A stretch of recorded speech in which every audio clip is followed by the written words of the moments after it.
ótimo custo-benefício.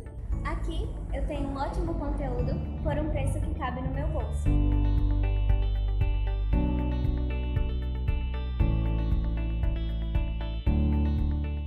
O curso técnico me deixa pronta para o mercado mais rápido e oferece o que as empresas buscam, a mão de obra técnica. O curso técnico me oferece uma base sólida para quando eu iniciar minha graduação. É por isso que eu escolhi a Escola Técnica Residência. Vem, somos Residência.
Seja bem-vindo, amigo internauta! Aqui é o professor Carlos, eu sou escritor, sou empreendedor digital e esse é o nosso programa Empreendimente, que vai trazer sempre especialistas e empreendedores para compartilhar com você os conhecimentos, a aprendizagem de vida dele para transformar a sua vida, para que você pegue isso e melhore, seja mais assertivo durante a sua vida. E agora você deve estar olhando aí, poxa, esse cenário que o Carlos veio parar aqui no meio do espaço, exatamente, né? A gente está aqui buscando essas ideias mais elevadas para trazer aí para a sua vida. Diz um ditado que fala, bom, mire na lua, se você errar, você vai estar entre as estrelas, né? Então é isso, vamos aprender com essas pessoas, acertos e erros dela, para que a gente traga para a nossa vida. Como diz aquele ditado chinês, o sábio aprende com o erro dos outros. E essa é uma ideia quando a gente fala em melhoria contínua, em chegar à excelência em alguma coisa. A gente não precisa cometer os erros que outras pessoas já cometeram. Se a gente senta, aprende com essas pessoas, pode pegar e fazer um protótipo da vida delas para a vida nossa. Aprender o que está dando certo, o que deu errado, como que eu agilizo o meu processo de desenvolvimento humano, meu processo de aprendizado durante o meu caminho, durante a minha jornada de vida, minha jornada profissional. E quem está hoje conosco aqui, estreando o nosso visual novo, estreando aí no nosso canal Empreendimente, é o gestor Bruno Santana. Bruno, eu quero primeiro de tudo agradecer imensamente sua presença aqui. A gente está fazendo essa estreia nesse novo canal Empreendimente. Muito obrigado por disponibilidade de tempo que você veio para estar falando aí com a nossa audiência, Bruno. Puxa, é um grande prazer estar aqui. Eu que agradeço esse imenso convite. Espero estar colaborando à altura aí, com certeza transmitir conhecimento para todas essas pessoas que estão buscando conhecimento, né? Muito obrigado pelo convite. Com certeza, com certeza. Sua trajetória de vida é fantástica. Você me contou um pouco, eu queria que você compartilhasse isso.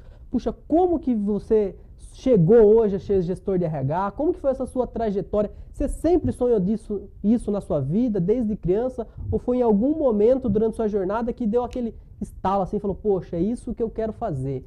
É isso que eu quero atuar. Que bacana. Eu sempre tive alguns sonhos. Dentro desses sonhos era trabalhar com pessoas. Então, desde jovem, eu assisti algumas palestras, alguns professores. Então, eu me imaginava estar fazendo o trabalho que eles fazem hoje, né? Tanto dando palestra, cursos, lecionando e assim sucessivamente. Mas é claro, a gente não começa, né, em cima de um palco, a gente não começa lecionando. Eu comecei a trabalhar muito cedo mesmo. Aos 14 anos, eu assinei a minha carteira pela primeira vez. Tive minha carteira assinada com 14 anos. Só que antes disso, eu já trabalhava. Aquilo que a gente chama de bico, né? Aqui no estado de São Paulo, a gente chama de bico. Lá no Rio de Janeiro, a gente chama de biscate. Que a gente nem utiliza, né, essa palavra aqui. Aqui em São Paulo, falou, opa, trabalhou... Já não é uma coisa tão profissional, vamos dizer, aqui no estado de São Paulo. Mas eu comecei muito novo, fazendo alguns trabalhos como molhar planta, varrer quintal, jardinagem. Tive algumas trajetórias em áreas diferentes até começar aos 14 anos num depósito de distribuidora de bebidas, né? Era a representação de uma marca muito forte no interior do Rio, e onde eu fiquei lá por 5 anos. E isso te ajudou já? Você acha que essas experiências, esses bicos, ter começado cedo, te ajudou alguma coisa no Bruno que veio a tornar-se quem é hoje? Sim, ou não? Com certeza. Tudo é válido, né? Eu acredito que o conhecimento é o único investimento que vale a pena. É uma frase que eu sempre compartilho com quem que eu esteja falando.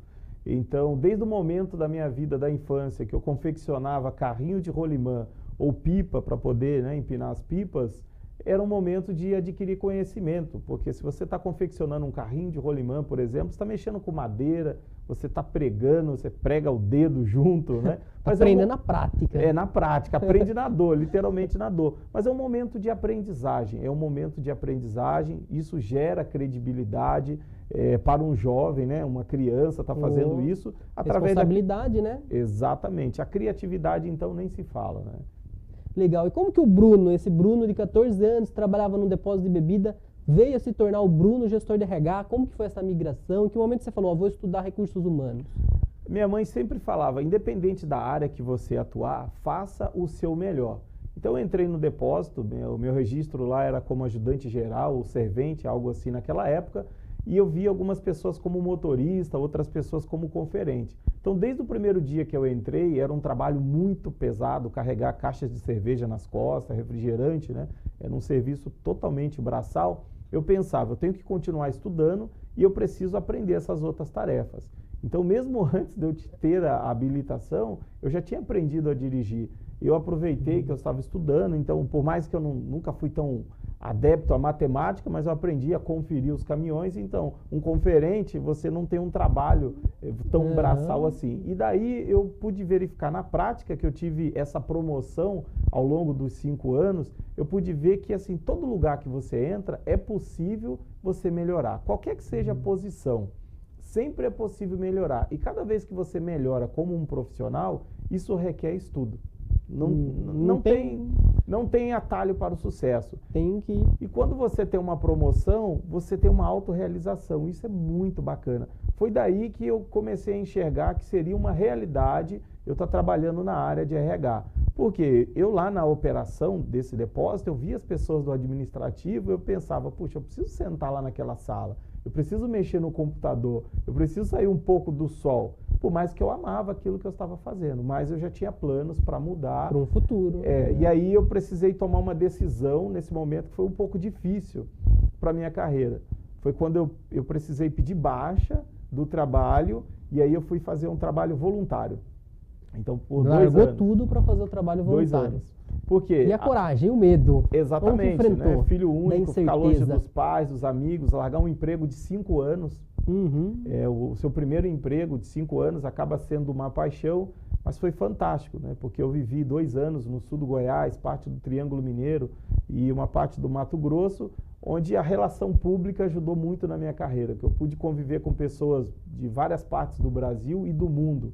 Então o network começou ali. Aí eu entendi a grande sacada que é o network, você ter conhecimento com pessoas de culturas diferentes, e eu pude sentir bem de perto que era possível eu alcançar aí o meu objetivo, que era trabalhar com gestão de pessoas dentro da área de RH. Legal. Bom, aqui você falou, puxa, tanta coisa já.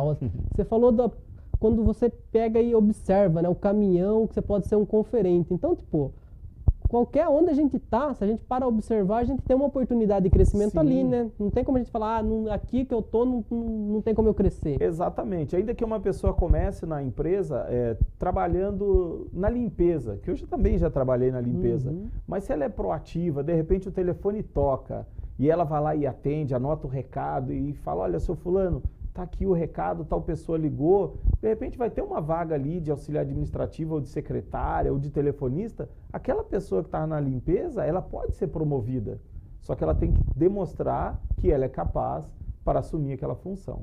Legal. Uma outra coisa legal que você me falou, esse trabalho voluntário falando de relação com pessoas, né? Eu já ouvi de outros gestores de RH como é difícil para eles, às vezes, entrevistar alguns jovens e eles não conseguem, ou passar uma dinâmica, as pessoas não conseguem se relacionar com as pessoas que estão ali, não conseguem, às vezes, falar em público, não conseguem se expor.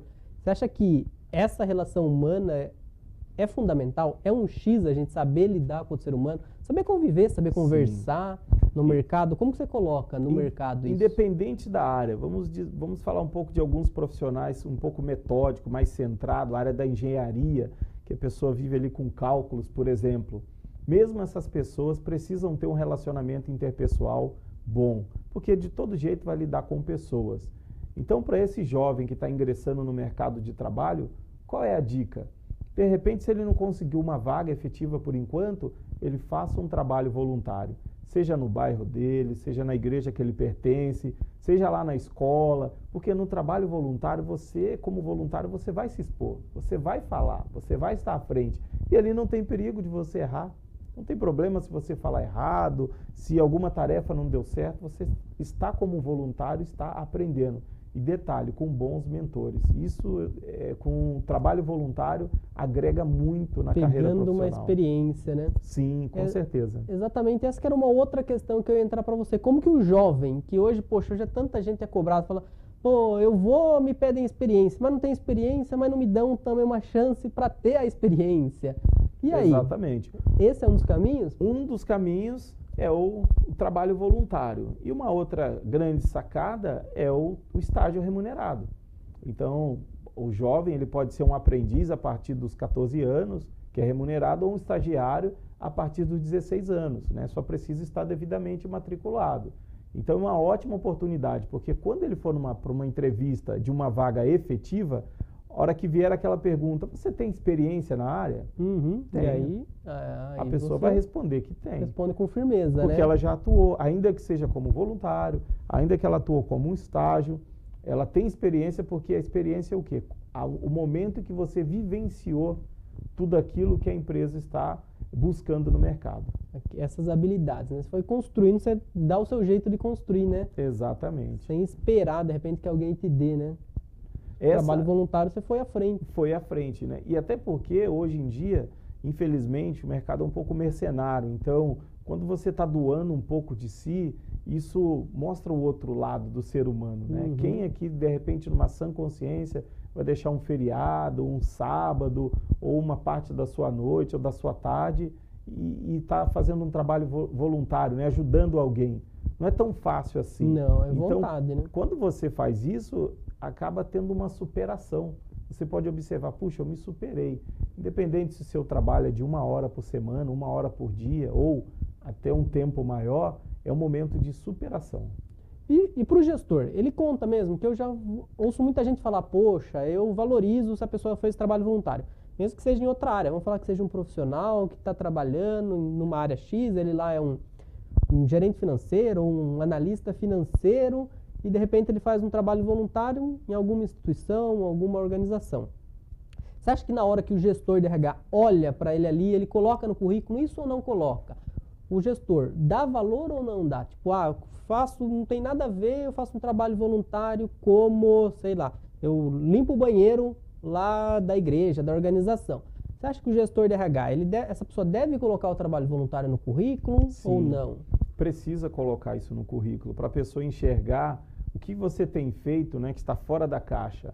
Isso é fazer mais do que o combinado. De repente, isso não foi requerido para a sua vida pessoal. para a sua carreira profissional. Mas isso é fazer mais do que o combinado. Então tem pessoas que de repente fez aula de teatro quando era jovem, hoje eles ajudam, né, a dar aula, ou de repente alguém que é um esportista, independente da área, ele atua como um voluntário e tem um projeto. Isso é muito bacana, porque ele pode levar isso para dentro da empresa. Ah, legal. E uma empresa que tem um projeto social agrega muito valor, até mesmo com questões de contratos, tanto com os fornecedores ou com pessoas que vão estar comprando seus produtos ou serviços. Imagina essa pessoa que ela criou ou aprendeu de acordo com o seu trabalho voluntário, ou ela desenvolve um projeto social. Se ela leva esse projeto para dentro da empresa, é um projeto dela. Ou seja, as chances da empresa depender mais dela são grandes. Então, isso é uma coisa muito legal. Independente se a pessoa vai ficar muito tempo nessa empresa ou não, é um momento maravilhoso. Por quê? Ela implantou algo, o legado dela já vai estar dentro daquela empresa. Já vai crescendo, né? Bom, pessoal, a gente vai fazer agora uma pequena pausinha para os nossos patrocinadores do canal. Daqui a 2 minutos a gente já volta para falar mais aqui com o gestor Bruno Santana. Aguarda aí que a gente já volta.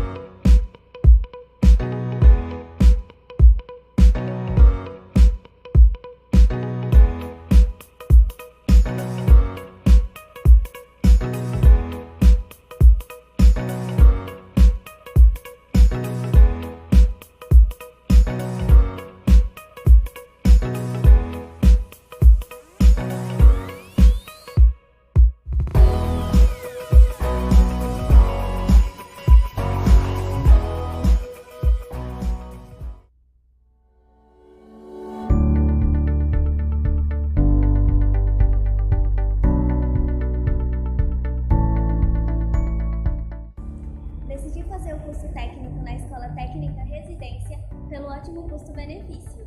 Aqui eu tenho um ótimo conteúdo por um preço que cabe no meu bolso.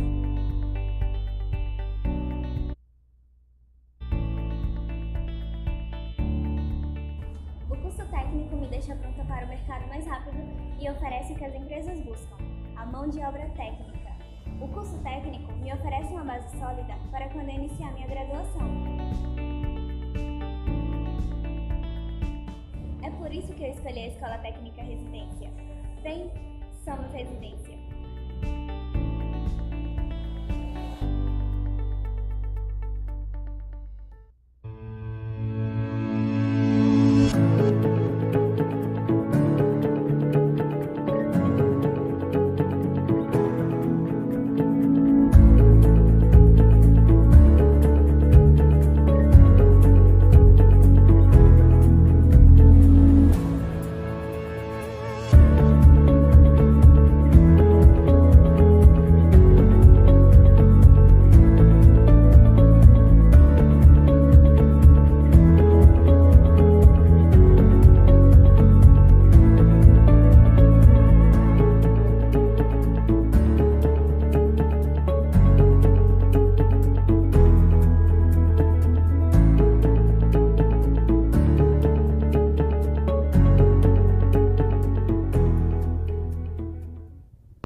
Pessoal, voltando aqui ao vivo com o gestor Bruno Santana.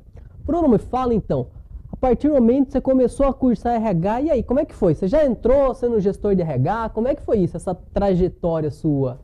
Não foi tão fácil também. Eu comecei a fazer RH, eu saía da faculdade, trabalhava no terceiro turno de uma empresa.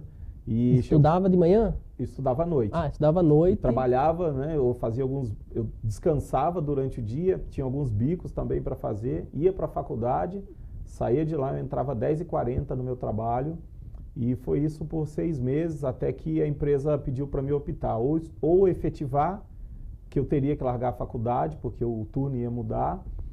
Tem um giro dos turnos. Exatamente, nos giros não daria certo, então foi uma escolha difícil, porque eu optei a estudar. Faltava 15 dias para o meu casamento, eu precisava, né, manter uma família, ia construir uma família, mas era o meu sonho. Eu optei pela faculdade, estudei e foi uma experiência maravilhosa. Quando eu terminei a faculdade, meu primeiro emprego na área de RH foi na cidade de Tietê, uma empresa que foi uma escola para a minha vida. O interessante é que eu ia e voltava quase todos os dias. Primeiro, Nossa, no início você morava até, em Sorocaba? Morava em Sorocaba. No início até fiquei numa pensão, mas também era recém-casado, eu preferi voltar para casa. Então, praticamente o que eu ganhava, eu gastava no combustível e pedágio, indo e voltando. Mas valeu a pena, porque foi uma empresa que eu fiz vários cursos, trabalhei na área de implantação, viajei a nível Brasil, fazendo grandes processos seletivos de diversas áreas, e isso agregou muito conhecimento. Fez a diferença. A prática ali, tudo aquilo que eu estudei, aí foi o momento de colocar em prática. Eu tive bons mentores dentro dessa empresa, e onde começou então a minha carreira de RH. Aquela máxima de no começo da carreira, busca a experiência ao invés do dinheiro. Você vê que é real? É real. É real. Se a pessoa, às vezes, tem vagas que são disfarçadas. Eu brinco que quando uma vaga é anunciada, é somente a ponta do iceberg. As pessoas não entendem tudo aquilo que pode proporcionar. Não é só o salário quando é anunciado, precisa ver o que a empresa oferece. Nesse caso, praticamente eu não tinha um lucro financeiramente, mas a empresa investiu em muitos cursos. Quanto eu estaria pagando pelos aqueles cursos? E a prática que eu tive de recrutamento e seleção na área de treinamento, que eu atuei, era o meu setor principal, foi muito grande. E isso me ajudou a estar iniciando e decolar no mercado. Foi daí que eu comecei a ter experiência para participar de alguns cursos, lecionando na área, vender alguns treinamentos para empresas pequenas, e assim começou a entrar um dinheiro daqui, outro dali, até chegar na parte de gestor de RH. Legal. Então, no caso, sem a experiência, tivesse largado pensando no dinheiro, provavelmente sua carreira talvez tivesse até tomado outro rumo, né? Teria tomado outro rumo, porque às vezes eu vejo a pessoa está cursando um curso, sei lá, engenharia, ou está fazendo enfermagem. E aí uma bolsa de estágio é um valor muito baixo, até porque a lei do estágio, ela não diz qual é o máximo ou é o mínimo. A empresa oferta, se o estudante aceitar, ok. Então, quando o valor da bolsa ela é baixo, a pessoa, de repente, ela prefere trabalhar, vamos dizer assim, para uma linha de produção, uma fábrica que o ônibus busca na porta, onde tem comodidade, oferece um convênio, que é ótimo isso, quase uma estabilidade, só que a pessoa vai deixando o curso, a parte prática do curso de lado. E quando ela se forma, ela ainda está lá na empresa. E aí fica muito difícil. Como que ela vai ingressar? Daí entra naquilo da experiência. Da experiência. Então, o estágio, por exemplo, é uma alavanca para o sucesso profissional. Por mais que pode ser até nem sem remuneração. O estágio obrigatório, por exemplo, é assim. Mas uma empresa ela pode oferecer o mínimo. Vamos dizer assim, o que importa é aquela prática que você vai ter desenvolvendo suas habilidades que você tem na teoria em sala de aula, ou hoje, né, ou através do seu computador em casa, os cursos à distância que são muito válidos, só que a prática é lá dentro da empresa. E para um gestor, quando você olha para um jovem, o que você espera dele numa entrevista? Olha, uma coisa que os clientes pedem, né, eles querem pessoas que os olhos brilhem, pessoas que querem trazer inovação para a empresa, que realmente esteja engajado, pessoas que querem colaborar. Não só pessoas na entrevista que perguntam quanto é qual o salário, quais os benefícios, paga isso, paga aquilo, mas sim pessoas que se demonstram dispostas a colaborar. Uma coisa que encanta hoje as pessoas, os nossos clientes, são pessoas que estudam um pouco antes sobre a empresa, a história da empresa. Qualquer empresa hoje, ainda que seja uma empresa pequena, ela tem um site, ela tem a sua história, ela tem sua cultura, e é muito legal quando uma pessoa chega numa entrevista já conhecendo onde ela realmente quer trabalhar e demonstrar que ela quer, que ela precisa e que ela pode colaborar com aquela empresa. É isso que o mercado busca. É lógico, também a experiência na função, mas quando não tem, o seu estágio, o seu trabalho voluntário, isso vai fazer a diferença, porque ela pode crescer com a empresa. Legal. A gente está falando, poxa, o mercado de trabalho hoje, o futuro está mudando, as tecnologias estão avançando muito rápido, estão surgindo modelos de negócio disruptivo, talvez a forma de trabalhar como a gente vê hoje não exista daqui a alguns anos. 2030 a gente já se fala na morte de diversas profissões. Sim, várias delas já aconteceu, né? Já estão acontecendo. O êxodo rural já aconteceu. As pessoas, por exemplo, que trabalham na agricultura, ou ela aprende a trabalhar com uma máquina, por exemplo, ela vai ficar fora do mercado, não vai conseguir mais cortar cana com seu facão, com a foice. Ela precisa estar cuidando de uma máquina, seja na manutenção, seja lá fazendo o trabalho, a operação mesmo da máquina, e assim sucessivamente. E isso vai ficar cada dia mais apertado. Então, para isso, a grande dica para aqueles que estão nos assistindo é: a pessoa precisa ter um pouco de empreendedorismo dentro de si. A pessoa precisa tirar essa relação de que eu sou empregado e você é o patrão. Nós precisamos ter uma parceria. Todo colaborador que entra na empresa, ele precisa ter uma postura como se fosse um sócio, onde ele quer ver lucro, porque se tem lucro é bom para ambas as partes. Então, não só pensar, vim picar o cartão, estou esperando dar tal hora para ir embora, amanhã eu volto, se eu terminei, se eu não terminei, o meu salário é o mesmo. Esse tipo de profissional, rapidamente, já está ficando fora do mercado. Então, uma das habilidades é o pensamento de empreendedor, de dono do negócio. Exatamente. Então, é apenas um colaborador da empresa. Precisa estar participando de palestras, de reuniões, andar como os empresários, pensar como os empresários, saber o que o empresário faz. Hoje, qualquer colaborador ele precisa saber qual é o custo.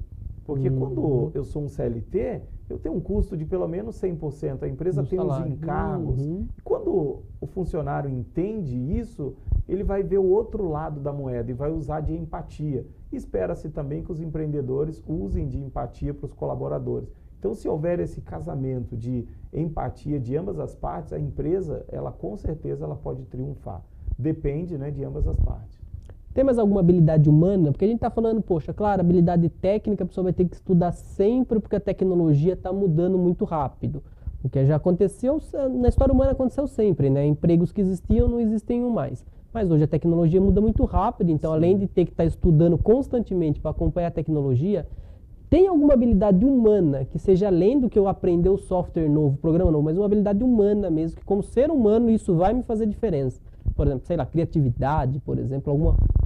Olha, quais você listaria assim? Existem várias habilidades que a gente poderia estar tocando no assunto aqui, mas eu gostaria de falar sobre algo que seria muito interessante, o grande conselho. A pessoa precisa ter paixão naquilo que ela faz. É muito triste ver pessoas mal-humoradas. Hoje é segunda-feira, eu tenho que ir de novo lá para o trabalho. Ou o cliente liga, mas ligou de novo, essa reclamação.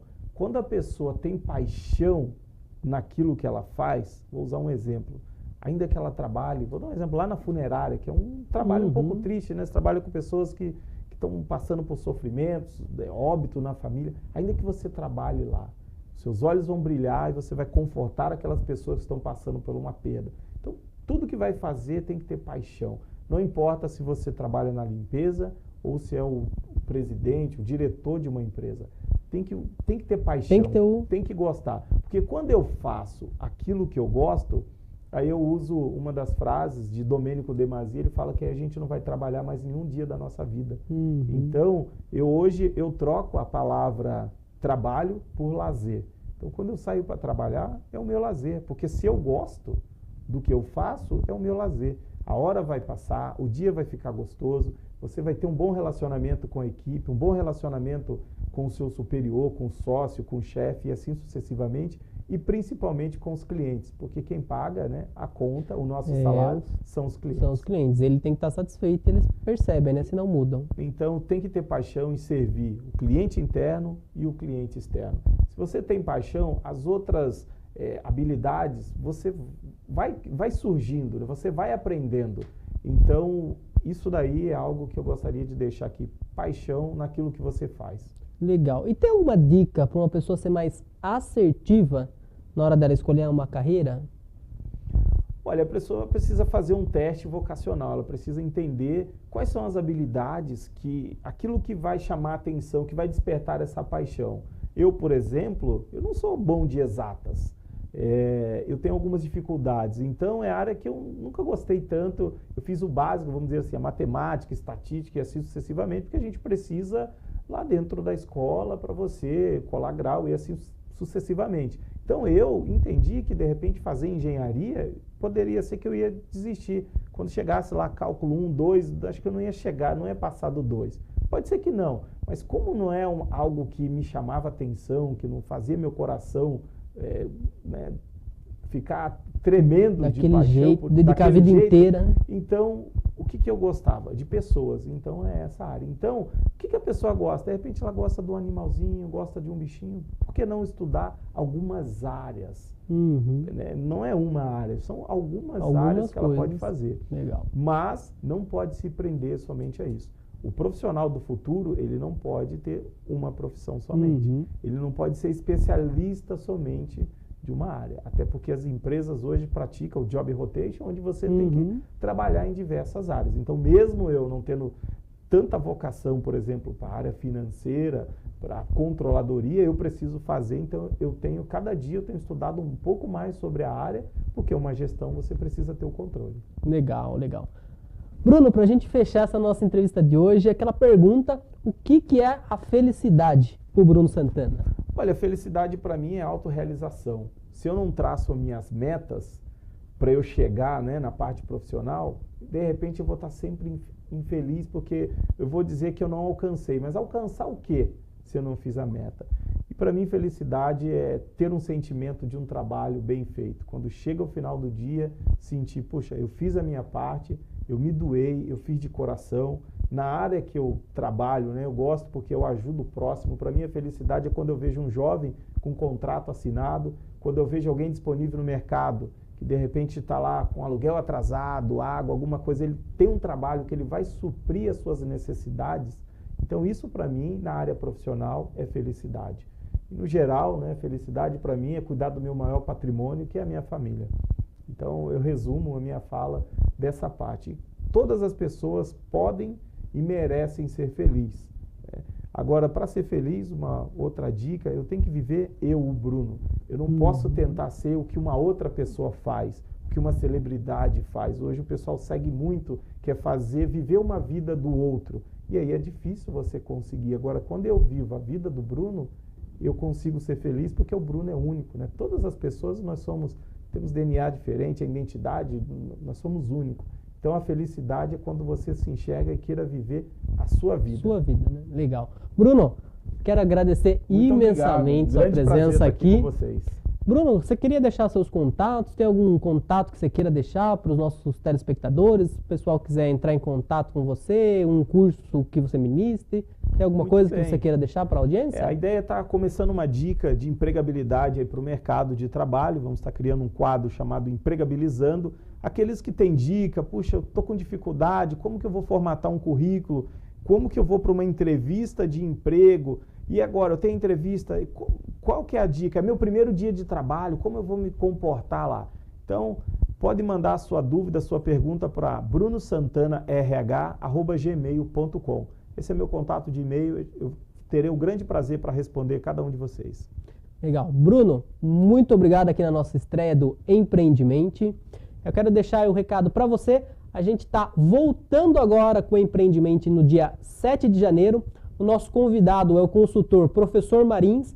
Ele vai estar iniciando 2019, trazendo valiosas dicas aí para você sobre carreira, sobre motivação, sobre sucesso.